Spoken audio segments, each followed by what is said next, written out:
today on a Dr. Phil exclusive. Chris Watts' shocking admission to investigators. He wants to now talk about what he now says is the truth. He strangled her to death and began wrapping her up in a sheet. Did Bella witness any of that? Bella, 4 years old, walked in and asked, "What are you doing with Mommy?" The disturbing details of how he killed his young daughters. He walks over and takes Cece's favorite blanket and smothers her to death. At this point, Bella said, Bella's last words. Now, from Pinehurst, North Carolina, here's Dr. Phil. Today, a shocking revelation in the heartbreaking case of killer Colorado dad Chris Watts. After months of outright lies, Watts has allegedly made a horrifying jailhouse confession to authorities. Last week, the FBI, the Colorado Bureau of Investigation, and the Frederick Police Department interviewed Watts in the prison where he is serving 5 life sentences for murder. They reportedly recorded a 5-hour-long confession where Watts revealed what really happened in his wife and daughter's final moments. The audio of that confession is expected to be released in the media this week as part of the Colorado Open Records Act. Today, before it is released, we are exclusively revealing the devastating details Shannon's parents say are on that tape. We've been following this tragic story since it first broke. Here is what has happened so far.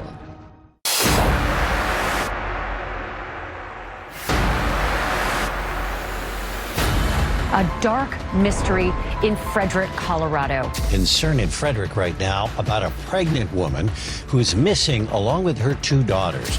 With a grieving father and husband left behind. I have no idea where they went. They did a close-in shot. His eyes were neither red nor swollen. This was not a man that had been up all night, worried and crying. He also gave smiles and laughter that was completely improper when he was talking about Bella. He says, she was.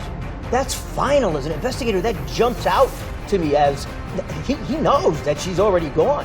And watch him licking his lips. Psychologically, he's trying to wipe away everything he's saying. In a video confession days later, Watts told his father he murdered Shannon in a fit of rage, claiming she killed their children. The husband of a missing pregnant woman is in jail and now charged with her murder. We have 2 kids, we live in Colorado, and he's the best thing that has ever happened to me. Despite portraying a happy family on social media, text messages between Shannon and Watts in the weeks leading up to the murders showed a fractured relationship. Prosecutors say Watts killed his family because of an affair he was having with a co-worker, Nicole Kessinger. Take a look at that picture of her and his wife. Do you notice they look an awful lot alike? Now the question remains, where are their bodies? He allegedly told investigators where to find their bodies on a property owned by the company he worked for. If the senseless deaths of their loved ones weren't enough, the discovery of their bodies was gut-wrenching. Shannon's body was found in a shallow grave near the girls' bodies, submerged for days in storage tanks filled with crude oil. He had to break their bones to get them in there. And when they tried to lift the girls up, their skin came off. Christopher Watts has been charged with 3 counts of first-degree murder and 3 counts of tampering with evidence. His motive was simple, Your Honor. He had a desire for a fresh start. Get a divorce. You don't annihilate your family and throw them away like garbage. Court sentenced murderer Chris Watts to life in prison for killing his pregnant wife and daughters. I trusted you to take care of them, not kill them. You heartless monster. Prison is too good for you. When you say, Dr. Phil, who does this? Who does this is a malignant, narcissist psychopath. That's what makes these people so dangerous. More than 3 months after confessing to murdering his pregnant wife and 2 daughters, Chris Watts is sharing new details about the night he killed them in his home in Frederick.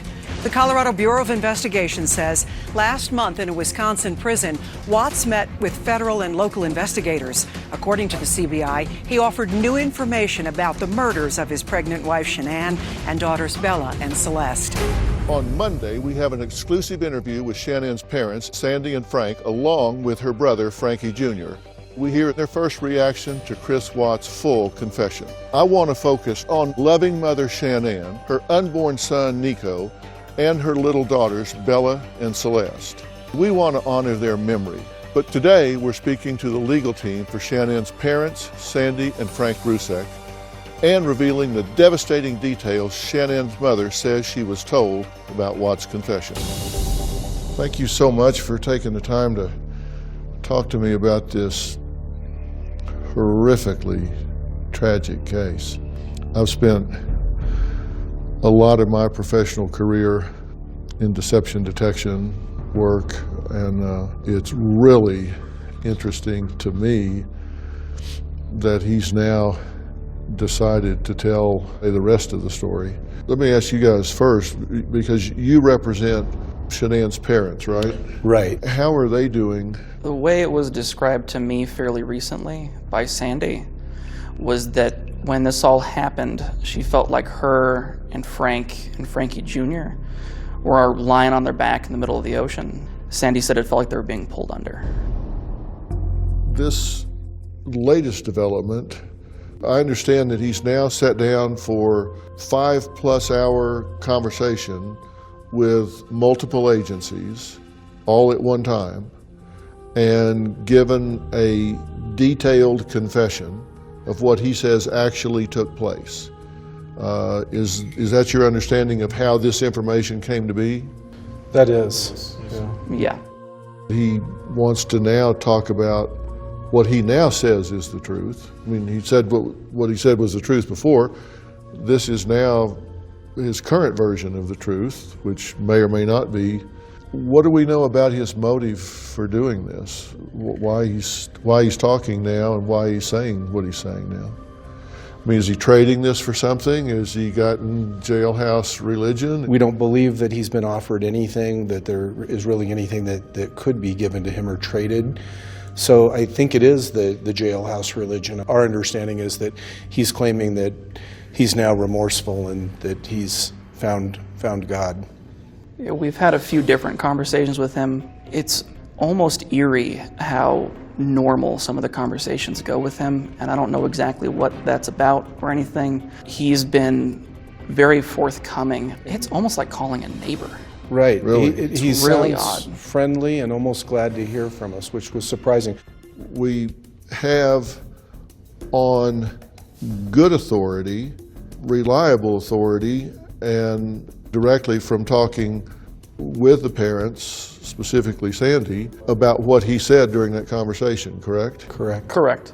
And I don't want to speculate about where she got the information, but she is quite confident that what she's been told, in fact, is accurate about what he confessed to during that 5 hours. I think the thing that is probably most important to the family is the nonsense of the idea that Shanann harmed her children in any way is put to bed. And that was the last position that he had taken confession-wise when he said, "Can I talk to my father?" And that's what he said to the father, correct? Correct. How you guys want to know? She's coming. I choked them. I was downstairs, they came back up, and they were gone. So this was what the parents had to hear. And he sat down in that room and went through this charade of, "Can I speak to my father?" and says, "She killed them, she hurt them." And those parents had to sit there with the entire world hearing this son of a bitch say that their daughter murdered her 2 children. They 100% know their daughter was not ever capable of hurting those kids and would never do that. But now to hear him admit it is important to them. And again, to be clear, they didn't actually hear it from his mouth yet. They have not heard the tape. But to have been told that that is part of what this conversation was about with Chris, I think it is a huge relief to them. What has she told you he has confessed to now that contradicts that ridiculous lie? She called me up, we talked about it, and the night in question, Shanann came home. She and Chris got into a fight. They had made up, they were getting along quite well. Later on, they got into a fight again. In that fight, he essentially confessed to having an affair, that he wanted a divorce, that it was pretty much over between them. And she had said something to the effect of, well, you're not going to see the kids again. As a consequence of that conversation, he strangled her to death.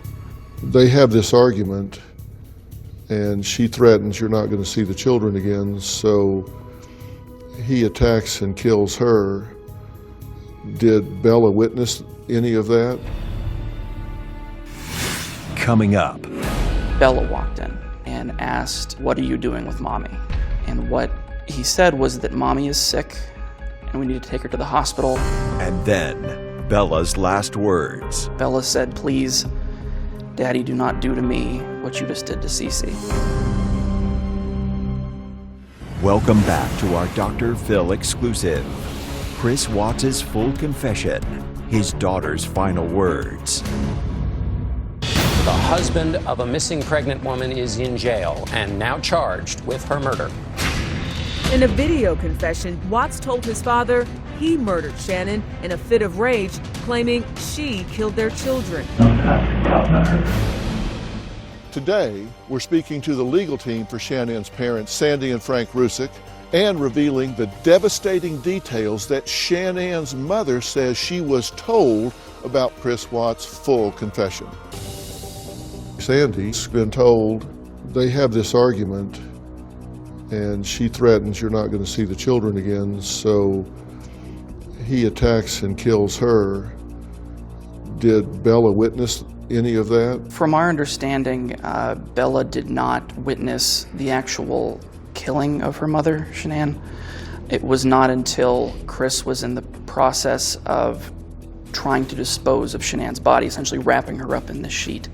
While he was doing that, Bella walked in and asked, what are you doing with Mommy? She knew something was wrong because... She's 4. Well, we've been told she's quite smart, was quite smart, and knew something likely was up. And what he said was that Mommy is sick and we need to take her to the hospital to make her better. To understand correctly, Bella walks in and sees him manipulating Mother's body in a sheet, and then he says, you know, she's sick, something's wrong with us, we got to take her. And so 4-year-old and 3-year-old, of course, are like standing by and watching this go on. And then he backs the truck up and puts the body in it. We have this clip from the neighbor, and this is where they caught the truck being backed up over there. You can see in the background of the spot there, he's walking by. This is at the time that we believe this would have been happening. Is that the speculation that that transfer might have been being made? That's our belief, correct. When he was talking to the police with the neighbor in his living room watching this video, and his recollection, or I should say his false recounting, was that he was just loading up like a lunch pail, I think, and some thermoses or something. Yeah, this is him watching that video with the neighbor, and yeah, this is what I was referring to, yeah. And you can watch his reaction when he sees this. Yeah.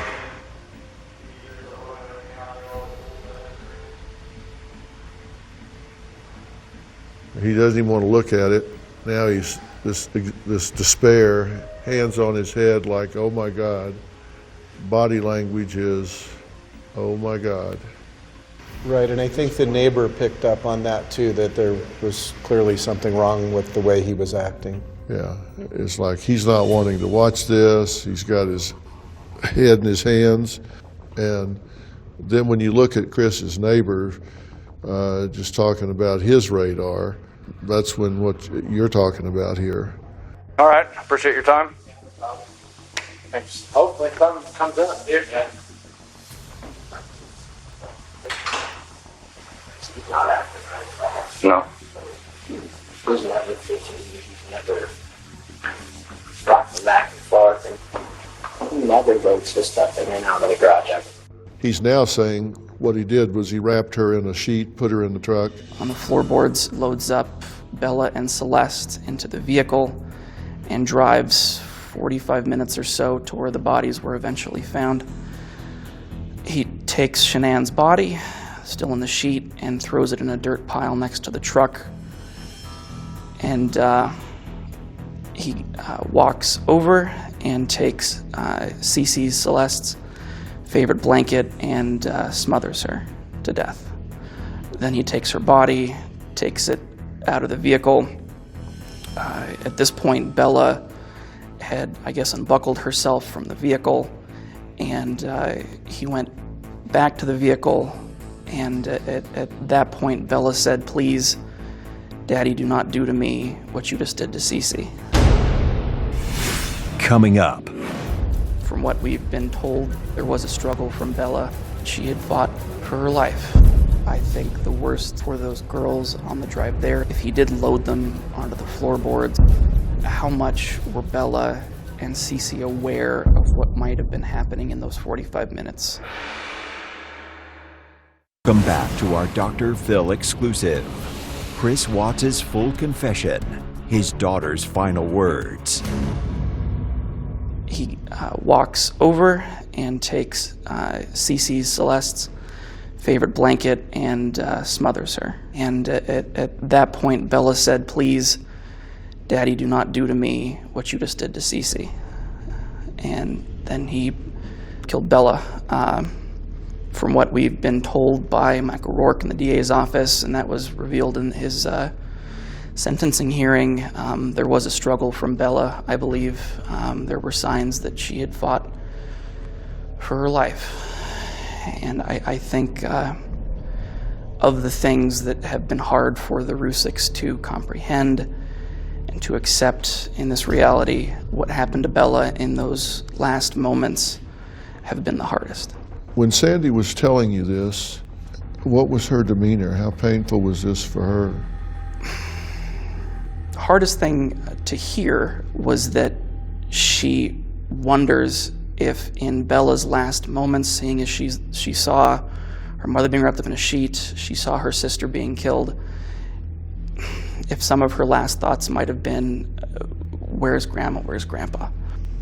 I told her, I said, you know, this was not something that somebody could have seen coming. The thing is, we can't see it coming because our minds don't have the capacity to go to that dark place. I mean, you can't see something you can't conceive of.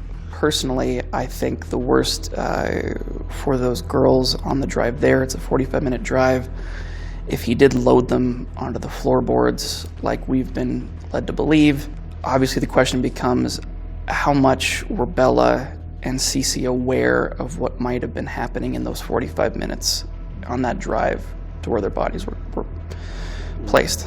I've got a granddaughter and a grandson that, you know, are just starting school and stuff, and those are the images that stick in my mind. My daddy is a hero. He helps me grow up strong. My daddy, I love you. And that little voice says, "Daddy, don't do to me what you did to Cece." Seriously, that's beyond psychopathology. That's just absolute, unbridled evil. You know, if there's a crime of passion, it's pretty easy to increase the cognitive load on a person if they're having to work everything out in the moment, as opposed to somebody that has premeditated something, thought it through, know they're going to be where they're going to be. And when you look at his interview, this is when he's being talked to before they found Shanann, Bella, and Cece murdered. Wherever they're at, like, I have no inclination of where they're at right now. Like, I've exhausted like every friend that I know of, and every friend that I have has called friends that Shanann has that maybe I didn't know about, and it's just like it's vanished. Like, she's not, like, when I got home yesterday, it was like a ghost town. Like, she wasn't here. Kids weren't here. Like, I have no idea like where they went. You see, at this point, he's distancing himself. He's referring to them as she and they. He's not talking about Bella and Cece and Shanann. He uses her name once, but then it's she and they. They're just gone. I mean, this is distancing language. He's using pronouns. He doesn't want to be familiar and talk about them. Do you get the sense that Chris Watts is telling the truth at this point? Does your gut level tell you that? If you're asking us if, based off of our conversations with him, based off of what we've heard of this recounting, if we believe that it is authentic and accurate on what actually happened that day, I have no reason personally to doubt it. The slight concern we'd have is that the only reason why he might lie about it is if he was protecting somebody. He wants this to seem like this was about an argument because he was going to leave her. In other words, that it was some sort of a crime of passion, but he may have had a different plan or may have thought this through more than just that particular day. Right. We had been told that the job site where the bodies were eventually found of Shanann and Bella and Celeste, that there were other people supposed to be at the job site that day and that Chris had called them off. And so there is some speculation, like Tom is saying here, that this might have had some forethought to it. You know, that's why I wanted to look at that tape of Bella, you know, singing in the back seat. This is a little girl. This isn't a statistic. This is a little girl. And I think that's what the family really hopes that people can see, is that there's so much of this that happens that we become a little hardened to it and a little immune, and they want people to know this was our daughter, these were our grandchildren, we loved them, they were real people. And to watch him, it's incredibly scary to see how composed he appears to be, and that he can stand there and lie. And you know, look at him now in this freeze frame. I mean, you look at his forehead and around his eyes.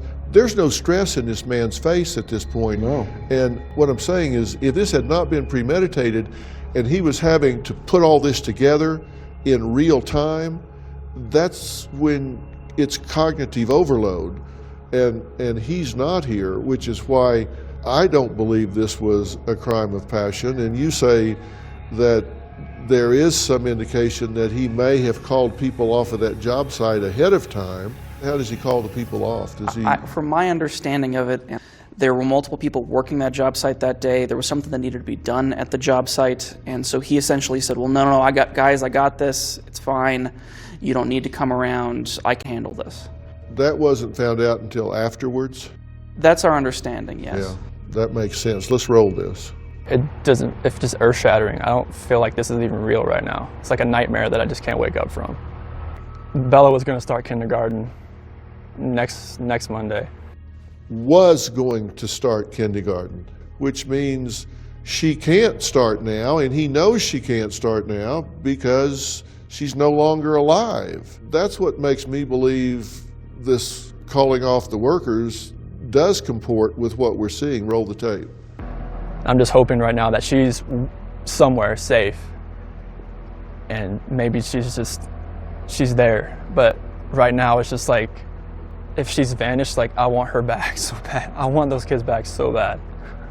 There's no cameras in the backyard or anything like that, so it's really hard to even suspect anything right now as far as how she could have left. This doesn't seem real at all. It just seems like I'm living in a nightmare and I can't get out of it. I just want them home so bad.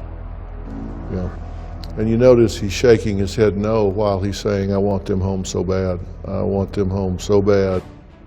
We know the other person that was interviewed was the admitted mistress. Do we know if this mistress has been questioned further by the authorities at all? Closed captioning provided by... Welcome back to our Dr. Phil exclusive. Chris Watts' full confession, his daughter's final words. Chris Watts is sharing new details about the night he killed them. An attorney for Shanann's parents, Frank and Sandy Rusick, told our Dylan Thomas his clients were briefed on the new information and were evaluating their next steps. He's pled guilty. He's rotting in prison. Why are they there? Why did they go in? As we've expressed, it's our guess that there was another person they were looking into or investigating that would have required enough time to either determine if charges should be brought or if that was not an avenue to be explored. And we're unsure at this point if that's ongoing investigation or not, so we don't want to go too far down that road. Well, we know the other person that was interviewed was the admitted mistress. Let's take a look at this. I think a lot of people are going to probably assume that I was the catalyst for his movement, but I don't think, not me like instructing him, but him deciding to do that because he had me in his life and because he was so infatuated with what we had going on. But I try to put the reason to it at the end, why would you wipe out your family to be with me? It doesn't compute. It's how would that go? Hey, my family just disappeared, and you think that I'm gonna just not be concerned about that? Do we know if this mistress has been questioned further by the authorities at all? From our understanding, she hasn't, but once again, we're not that close with the investigation. It's the hope of Sandy and Frank that with this tape being out there, with the information on it, finally puts to bed any speculation that Chris had found Bella and Celeste dead at the hands of Shanann, and then in a fit of rage murdered Shanann, that these tapes put to rest any of that kind of speculation, and that Shanann's memory can be put to rest as a loving mother and a caring wife. As painful as it is for Sandy and Frank to hear this horrific confession, are they glad to hear the facts so it does lay to rest any speculation about Shanann? I think it might take some time, really, for them to see it as a silver lining. Right now, I think it's mostly painful. Just pain. Just pain. But I would think that it's helpful for them to have answers to questions that otherwise they would ask themselves forever. But they'll never understand, and none of us will, the real question of why does somebody do this? This makes no sense to anyone. If you're unhappy in your marriage and you're having problems, that you get a divorce and you move on. You don't kill your family and take them out like they're garbage. Shoving your children in oil barrels and just the violent nature of the crime, it can't really be explained why he would have done this. A lot of this coming out has made Sandy quite angry, I think. She's feeling a lot of that. Obviously, it's difficult because she's having to process these emotions as they're coming in rather than being 2, 3, 4, 5 months apart in a longer trial. They're coming at her every 2-3 weeks. That the family made the choice, whether you believe it's the correct one or not, to not pursue the death penalty.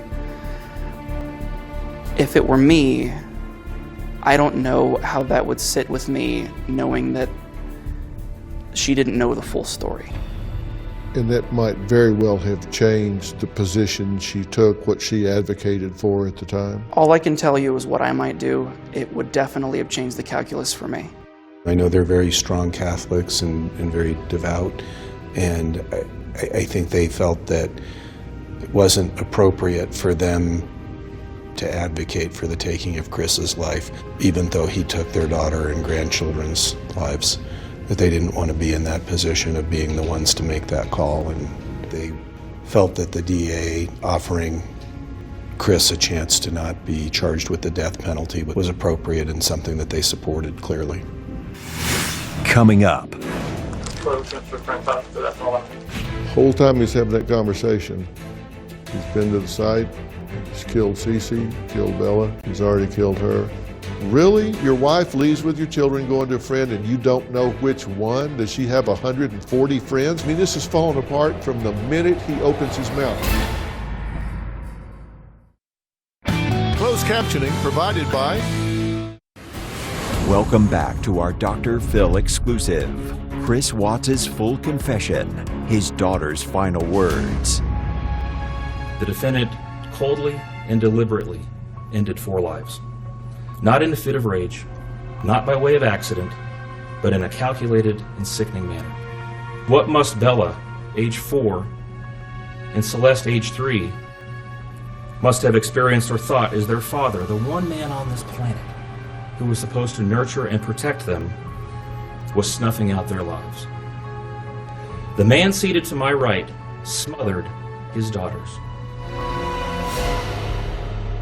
I mean, if his admission is true, then everything we look at right here in this house tour, they're dead and gone. How long have you guys been married? So, been together 8 years, married 6 this year. Yeah. And this is very unusual behavior. What's this door right here go to? Locked. Do you have a key for it? Get hair and just clean it up. Yeah. So you normally keep it locked? Yeah, because they would go in there, they'd be in soap. Like last time we had Vaseline everywhere. You know, so that was not fun. So does she normally make the beds, the kids' beds? No. Did you tell your mother-in-law that she went to a friend's today? Mm-hmm. Yeah. What friend? Close to a friend's house, so that's all I knew. Who was she supposed to go to? That's all she told me. Said she's going to a friend's house to take the kids. When did she tell you that? This morning, when we talked, 4 or 5 o'clock.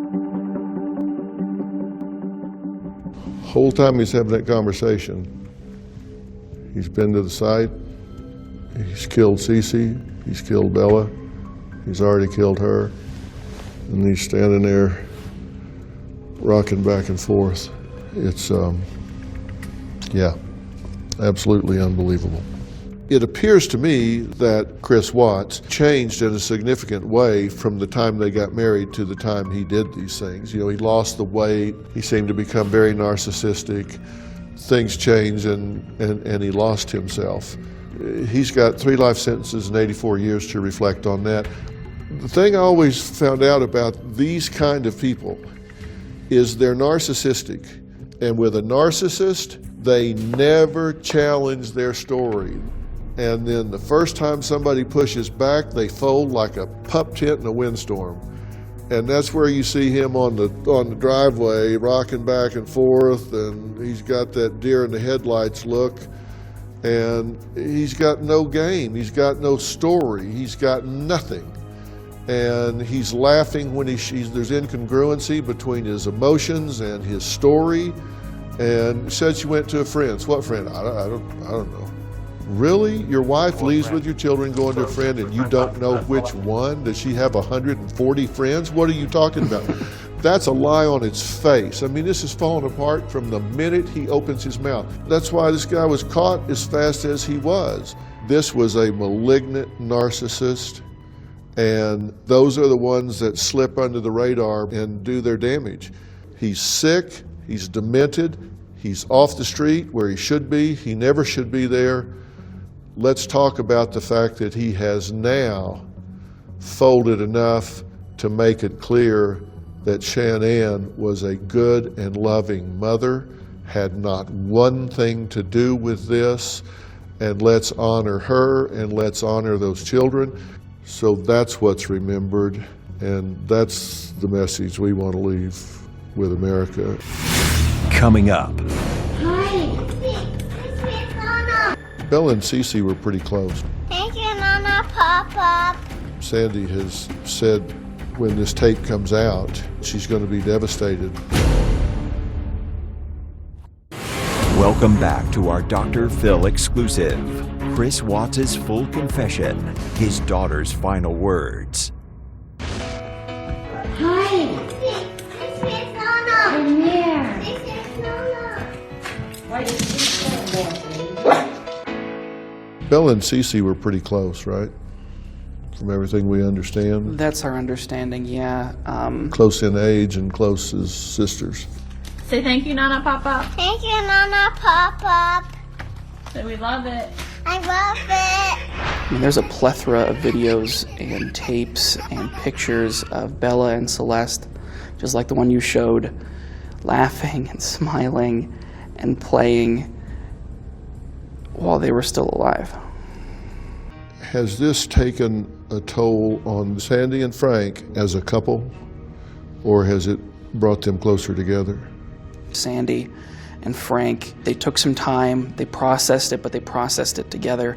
They did find strength and comfort in each other through this process. They seem to have a really strong marriage, and that they lean on each other a lot. I think that they need each other at this point a lot, and that they're lucky to have each other. Sandy has said, even though she has been briefed on the things that he said in this confession, when this tape comes out, and it's going to be unavoidable, she said she's going to be devastated by this, and she wants some guidance from me on how do I handle this. My hope is that we can do that in a way that is respectful.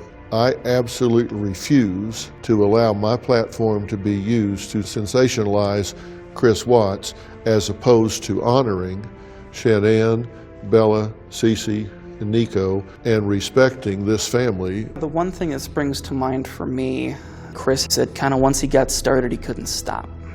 To talk to her about that as somebody who knows a bit about how sick minds work, I think that would be good to talk to her about, because I don't think that she buys it, but I think it does bother her. In the final analysis, we need to use this to honor this family and honor this mother. And that's my commitment. That's what we're going to do. Coming up, a preview of Shanann's family's exclusive interview. To hear my granddaughter beg for her life, yeah, it's pretty rough. Closed captioning provided by... We will continue to follow this story as we await the release of Chris Watts' audio tapes from inside the prison walls. On Monday, we'll speak to Shanann's parents, Sandy and Frank, and her brother, Frankie Jr., in an emotional exclusive. Here's a preview. Monday in a Dr. Phil exclusive. To hear my granddaughter beg for her life, yeah, it's pretty rough. Shanann Watts' parents and brother. Our daughter watched her husband kill her. The baby was alive and her life was taken. Can I give the baby a hug? So we have 3 children murdered here, not 2. Their reaction to the chilling details. Took Celeste's Yankee blanket and smothered her in front of Bella. You had a real strong connection as a grandmother. Thank you, Nana Papa. Absolutely. I'm glad this is going to shut up all the people that are still saying that Shanann did it. You took a position to not support the death penalty. Knowing what you now know, what would you say to Chris Watts? That's Monday. They say these revelations have completely devastated them, but no matter what, they want to be strong and continue to honor the lives of daughter and grandchildren. Thanks for watching, and before we say goodbye, we want to take a few minutes to remember the lives of Shanann, Nico, Bella, and Celeste, who were taken from us far too soon. My daughter and my grandchildren, they had beautiful lives. They loved each other. Beautiful, yes, inside and out.